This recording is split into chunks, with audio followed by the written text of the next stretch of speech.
Hi friends, ഞാൻ ബാബയുടെ 2 card choose ചെയ്ത് വെച്ചിട്ടുണ്ട്. നിങ്ങൾ ബാബ അല്ലെങ്കിൽ നിങ്ങൾക്ക് ഇഷ്ടമുള്ള ദൈവത്തെ വിചാരിച്ച് ഏതെങ്കിലും ഒരു കാർഡ് ചൂസ് ചെയ്യുക. മനസ്സിലൊരു ആഗ്രഹം പറഞ്ഞിട്ട് ചൂസ് ചെയ്യുക. കാർഡ് നമ്പർ 1 അല്ലെങ്കിൽ card number 2.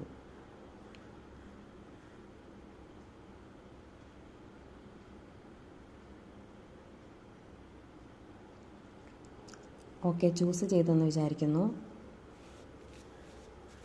Card number 1 choose ചെയ്തവർക്ക് നല്ല കാർഡാണ് വന്നിരിക്കുന്നത്. പ്രൊട്ടക്ഷൻ. നിങ്ങൾ എന്തെങ്കിലും കാര്യം ചെയ്യാൻ ഉദ്ദേശിക്കുന്നുണ്ടെങ്കിൽ നിങ്ങൾ ആ വഴി തന്നെ പോവുക, അത് ചെയ്യുക.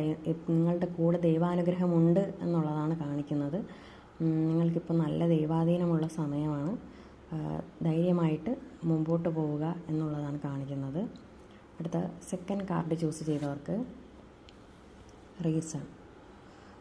നിങ്ങൾ ധർമ്മസങ്കടത്തിലാണ് എന്നുള്ളതാണ് കാണിക്കുന്നത്. നിങ്ങൾക്ക് മനസ്സമാധാനമില്ല. നിങ്ങൾ എന്തോ ഒരു കാര്യം ചെയ്യണോ വേണ്ടയോ, ചെയ്യുന്നത് ശരിയാണോ എന്നൊക്കെ ചിന്തിച്ചുകൊണ്ടിരിക്കുന്നതാണ് അവസ്ഥയാണ് കാണിക്കുന്നത്. നമ്മൾ 2 രീതിയിൽ ചിന്തിക്കും. മനസ്സുകൊണ്ടും ചിന്തിക്കും, ബുദ്ധി കൊണ്ടും ചിന്തിക്കും. അപ്പോൾ ഈ സമയം നിങ്ങൾ ബുദ്ധി പറയുന്നത് കേൾക്കുക എന്നുള്ളതാണ് ബാബ പറയുന്നത്. ബുദ്ധി പറയുന്നത് പൂർണ്ണ മനസ്സോടുകൂടി ചെയ്യുക. അർജുനൻ യുദ്ധം ചെയ്യണോ വേണ്ടയോ എന്ന് ചിന്തിച്ചതുപോലെ നിങ്ങൾ എന്തോ കാര്യം നിങ്ങൾക്ക് മനസ്സമാധാനമില്ലാതെ നിങ്ങൾ ചിന്തിച്ചുകൊണ്ടിരിക്കുന്നുണ്ട്. അത് നിങ്ങളെ ബുദ്ധി എന്ത് പറയുന്നു അത് പൂർണ്ണ മനസ്സോടുകൂടി നിങ്ങളത് ചെയ്യുക എന്നുള്ളതാണ് ബാബയുടെ ആൻസർ.